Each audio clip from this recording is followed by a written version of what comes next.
कि हम अपने योग्य नेता नहीं चुनते, इसलिए हम इस दयनीय स्थिति में पहुंच गए।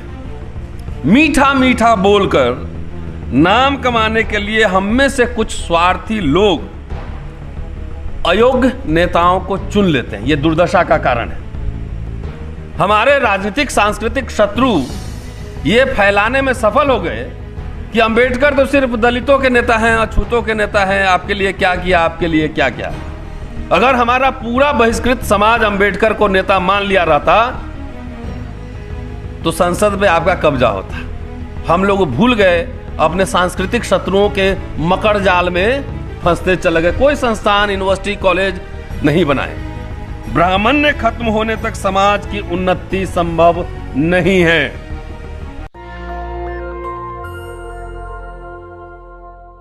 आपने कह दिया प्रतिनिधित्व और भागीदारी के जनक, मैं आरक्षण नहीं कह रहा हूं। भागीदारी के सिद्धांत के जनक, प्रतिनिधित्व के जनक साहू जी महाराज को नमन करता हूं। आखिर हम जयंती क्यों मनाते हैं और किसी महापुरुष को क्यों याद करते हैं? इसलिए कि उनके कार्यों को समझे, जीवन को समझे, और ये सिर्फ औपचारिकता न रहे, रिचुअल न रहे, उस दर्शन को इम्प्लीमेंट किया जाए। मैं आज साहू जी के बारे में अंबेडकर साहब के हवाले से आपको कुछ बताने जा रहा हूँ कि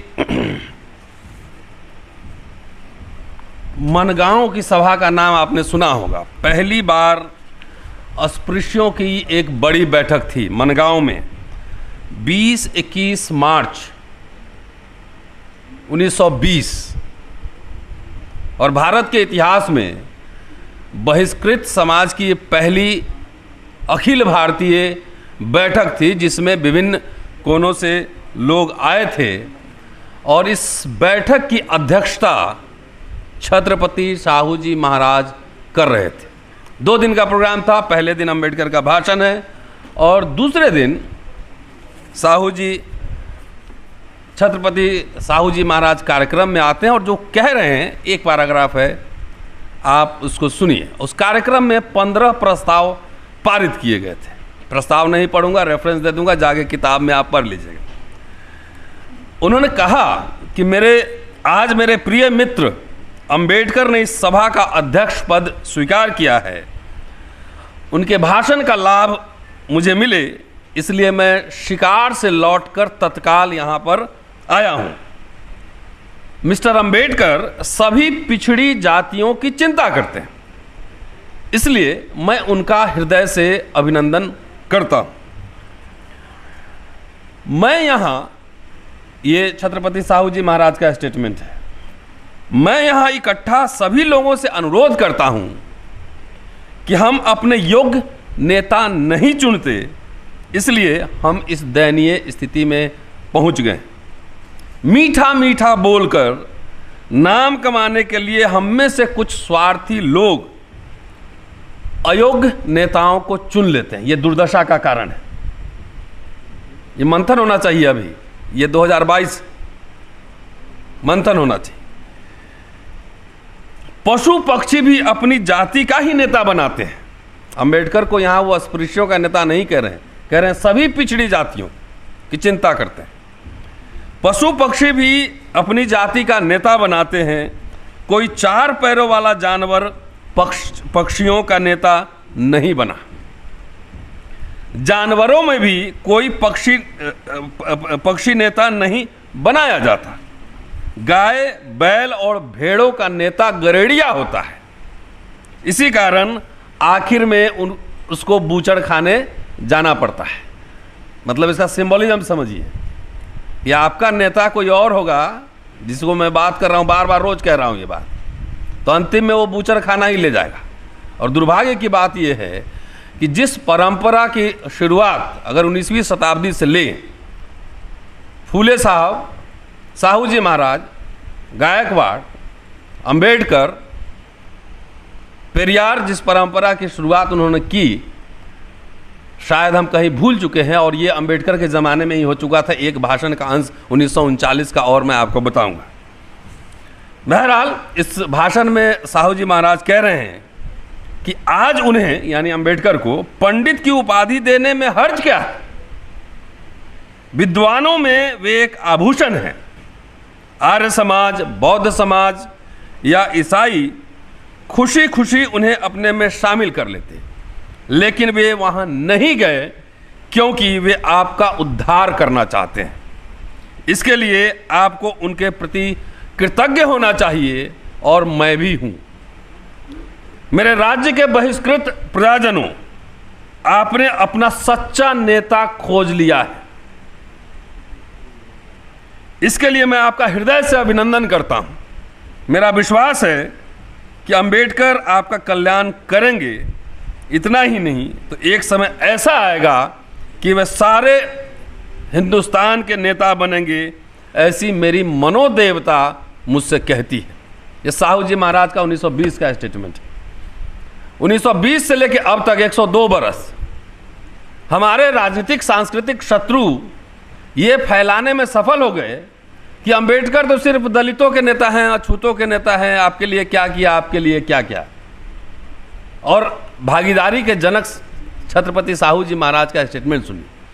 अगर हमारा पूरा बहिष्कृत समाज अंबेडकर को नेता मान लिया रहता तो संसद में आपका कब्जा होता। वो खाली कन्विंस करने में 100 साल लगाया कि अंबेडकर तो दलितों के नेता है। और इसका कारण है कि छत्रपति साहू जी महाराज और फूले ने जिस परंपरा, जिस संस्थानों की नींव डाली, हम लोग भूल गए, अपने सांस्कृतिक शत्रुओं के मकर जाल में फंसते चले गए। कोई संस्थान, यूनिवर्सिटी, कॉलेज नहीं बनाए। इसलिए मैं बार बार कह रहा हूं कि आजकल मैं सफाई अभियान पे निकला हूं। आप समृद्ध भारत बना लेंगे, सब समृद्ध हो जाएंगे, लेकिन घर में अगर कूड़ा कचरा बना रहेगा तो उस समृद्धता आखिर जाके कहीं और ही जाके मिलेगी। मेरी बात समझ रहे हैं? इसलिए घर में जितने पाखंड है आज ही जाइए। घर के जितने पाखंड हैं, जितने आडंबर हैं, कूड़ा कचरा है, उसको प्यार से ले जाइए, जमुना जी में ले जाइए और बोलिए कि नमस्ते, बहुत ही नाच नचाए हो, डाल दीजिए उसमें, और उसमें धम्मा को ले आइए घर के अंदर, बुद्धि विवेक ले आइए। समृद्ध भी बनेगा भारत और समृद्धि का लाभ भी आप लेंगे। इस मीटिंग में 15 प्रस्ताव पारित किए गए थे। वो मैं नहीं पढ़ूंगा, एक प्रस्ताव खाली एक पढ़ देता हूं। प्रस्ताव था कि श्रीमान महाराज साहू छत्रपति सरकार इलाका करवीर ने अपने राज्य में बहिष्कृतों को समान अधिकार देकर उनका कल्याण करने का सत्कार्य शुरू किया है। उसी समय वो लागू हुआ था। इसलिए परिषद की यह राय है कि हर बहिष्कृत व्यक्ति उनके जन्मदिन को त्योहार की तरह मनाए। इसलिए अकारण नहीं है कि कांशीराम जी छत्रपति जी को रीइन्वेंट करते हैं फिर। इसलिए मैं बार बार कह रहा हूं कि इसको पढ़ा जाना, रिसर्च करना, शोध करना बहुत जरूरी है। अपना इतिहास नहीं जानेंगे, शत्रुओं का लिखा हुआ इतिहास पढ़ेंगे तो हर समय गुमराह ही होंगे। यह परिषद उन सभी राजा, महाराजा और संस्थान प्रमुखों का हृदय से आभार मानती है जो बहिष्कृतों की प्रगति के लिए प्रयत्न कर रहे हैं। इसके बाद एक और मीटिंग होती है 1920 में ही, 30, 31 मई और 3 दिन का है। और 3 दिन में फिर छत्रपति साहू जी महाराज आते हैं। इसमें 3 महत्वपूर्ण प्रस्ताव हैं, और वो सब कैसे पिछड़ी जातियों का उद्धार कैसे हो। और उस समय ये आशंका उस समय ही जताई गई थी कि हमारे बीच से कुछ लोग जाकर वो शिंदे के बारे में कर रहे हैं। आजकल एकनाथ शिंदे बहुत चर्चा में, उस समय कोई और शिंदे थे। कि उसके बारे में डॉक्टर अंबेडकर ने एक आर्टिकल लिखा था टाइम्स ऑफ इंडिया में, ए महार ऑन होम रूल। उस समय जो प्रतिनिधि थे डिप्रेस क्लास के, वो कहते थे कि हिंदू फोल्ड में ही रह के हमारा उद्धार होगा, इसलिए हमें हिंदू लोग ही चुने, सरकार न चुने। उसी का आंसर डॉक्टर अंबेडकर ने दिया था। 1939 उस समय से ही एक निराशा पनपने लगी थी, जो आज तक बरकरार है। मैं समझता हूँ कि समृद्ध भारत और समृद्ध भारत चैम्बर ऑफ कॉमर्स और जितने हमारे ये संगठन हैं, मुझे लगता है कि उस दिशा में एक अच्छा प्रयास कर रहा है। इसलिए मैं हृदय से बधाई देता हूँ कि एक इंस्टीट्यूशन की तरह हमने संस्थान नहीं बनाए, स्कूल कॉलेज नहीं बनाए, ऑर्गेनाइजेशन नहीं बनाया, संगठन बने बहुत चंदा मांगने वाले, काम करने वाले कम बने, इंटेलेक्चुअल एक्टिविटी नहीं हुआ, बौद्धिक विमर्श नहीं हुआ। इसलिए कहते तो रह गए कि बहुसंख्यक हैं, लेकिन पराजित कौम की तरह रहना पड़ रहा है। ये आइए 1939 एक पैराग्राफ पढ़ के फिर छोड़ दूंगा। 30 दिसंबर 1939 कोल्हापुर में दलित प्रजा परिषद हुई थी, और ये भाषण एक पैराग्राफ बहुत महत्वपूर्ण है, उसी में सूत्र है बात समझने की। 5 पेज का भाषण है, उसमें नहीं जा रहा हूं, एक पैराग्राफ सिर्फ बता रहा हूं। बोला डॉक्टर अंबेडकर ने, ये दलित प्रजा परिषद आयोजन हुआ था कोल्हापुर स्टेट में। ये कोल्हापुर के बारे में एक बात बिल्कुल तय है, और इस बात के बारे में अस्पृश्यों को और मुझे गर्व है। बात यह है कि स्वर्गीय साहू जी महाराज ने ही कोल्हा तंत्र में जनतंत्र की नींव डाली, जनतंत्र की नींव डाली। हम गो ब्राह्मण प्रतिपालक छत्रपति शिवाजी, हम गो ब्राह्मण प्रतिपालक छत्रपति शिवाजी महाराज की जयंती मनाते हैं। छत्रपति शिवाजी ब्राह्मण्य को नष्ट नहीं कर पाए।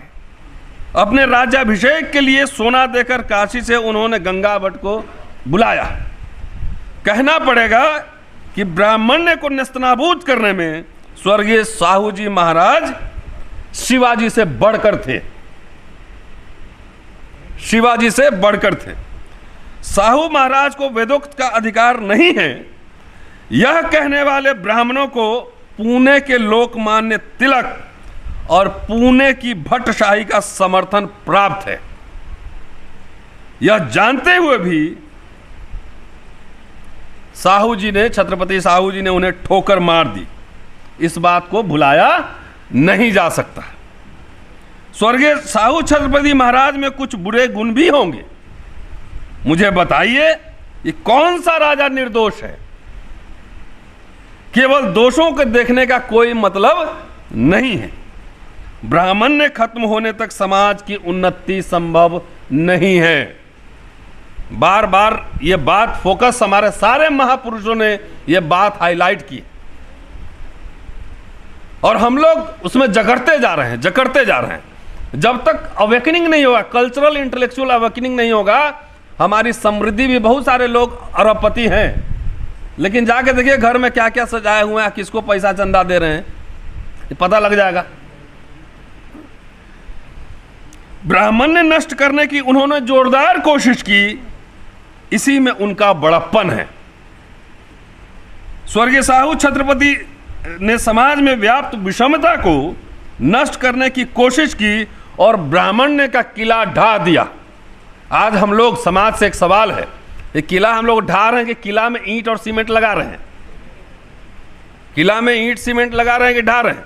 छत्रपति साहू जी ने, ये डॉक्टर अंबेडकर के स्टेटमेंट, कहते हैं कि ब्राह्मण्य का किला ढा दिया, यह कोई छोटी बात नहीं है।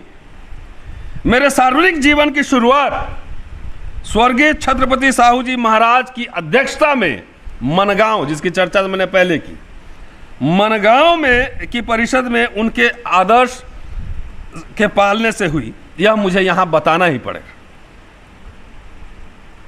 उन्हें और मुझे जो प्रिय है, उन्हें और मुझे जो प्रिय है, अर्थात समानता का विचार के प्रचार के लिए उन्होंने मुझे 2500 रुपए देकर हमेशा के लिए अपना ऋणी बनाया। मूक नायक चलाने के लिए 2500 रुपया दिए थे उस जमाने में, उसका ऋणी बनाया। और ये 1940 में है, और उस समय ये पूरा आंकड़ा देते हैं कि कैसे जो आइडिया छत्रपति साहू जी महाराज का है वो डिटोरिएट हुआ, और इसमें कितने पैसे किसके हॉस्टल में मिलते हैं, सारा आंकड़ा दिया हुआ है। कि इसमें आर्य समाज छात्रावास को 5000 रुपये, वैदिक छात्रावास को 36,000, मराठा को 11,314, मुस्लिम छात्रावास को 9,460, और जो अस्पृश्यों का छात्रावास है उसको 2 छात्रावासों को 1325 रुपये मात्र। और आंकड़ा देते हैं कि जनसंख्या का कि 9,97,000 हैं, इसमें 8,66,000 हिंदू हैं, 1,10,000 अस्पृश्य हैं, 41,866 मुसलमान हैं और मोटे तौर पे देखा जाए तो 11% अस्पृश्य हैं और उसमें से सिर्फ 481 ही नौकरी में है, मतलब दरबार के नौकरी में, और उसमें से ज़्यादातर झाड़ू वाले, घोड़े वाले, नाल ठोकने वाले आदि हीन तबके की नौकरियां में ही है। यह बात अलग से बताने की ज़रूरत नहीं है। कहते हैं कि इसका कारण क्या है, हम एक लाइन में इसको शॉर्ट कर रहे हैं। कहते हैं आखिर में मैं महाराज को 2 बातें बताना चाहता हूं। देखिए, महाराज शासन नहीं चलाते हैं, सचान साहब हैं, पता है, रेल मंत्री साहब कुछ नहीं देखता है, ब्यूरोक्रेसी देखता है। ब्यूरोक्रेसी उसमें नुक्ता जोड़ तोड़ करता है, हेरा फेरी भी करता है, मंत्री को कन्विंस भी कर देता है। कहते हैं कि 2 बातें बताना चाहता हूं, या तो वे खुद राज्य की बागडोर संभालें या प्रजा को सारे अधिकार देकर जनतंत्र स्थापित करें। प्रजा को नौकरशाही के हवाले बिल्कुल ना करें। नौकरशाही में सजान साहब क्या परसेंटेज है हमारा, उस समय क्या रहा होगा, कौन लोग रहे होंगे नौकरशाह, दीवान और मुनीम कौन लोग रहे होंगे। तो अंबेडकर इशारा कर रहे हैं कि नौकरशाही की वजह से यह हाल है कि नौकरशाही पे बिल्कुल भरोसा न करें, या तो सत्ता खुद संभालें या अधिकार जनता को देके आप जनतंत्र स्थापित करें।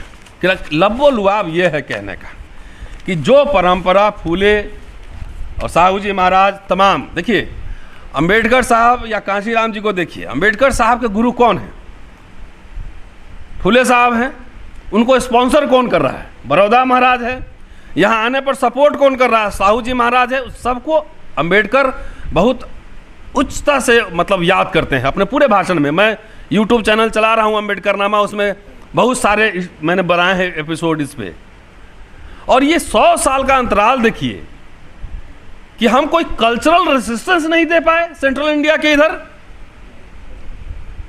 उसी सांस्कृतिक ताने बाने और जाल में फंसे हुए हैं, उसमें फंसे भी रहेंगे तो ऐसा है अरबपति भी हो जाएंगे तो पत्थर को दूध ही पिलाएंगे, तो उस अरबपति होने का कोई फायदा नहीं है। इशारों में बात कह रहा हूं, समझ लेना है, मैं रेफरेंस के साथ बोलता हूं, किसी की भावना अगर आहत हो जाए उसकी जिम्मेदारी मेरी नहीं है। भारत सरकार ने किताब छापा है, मैंने नहीं छापा है।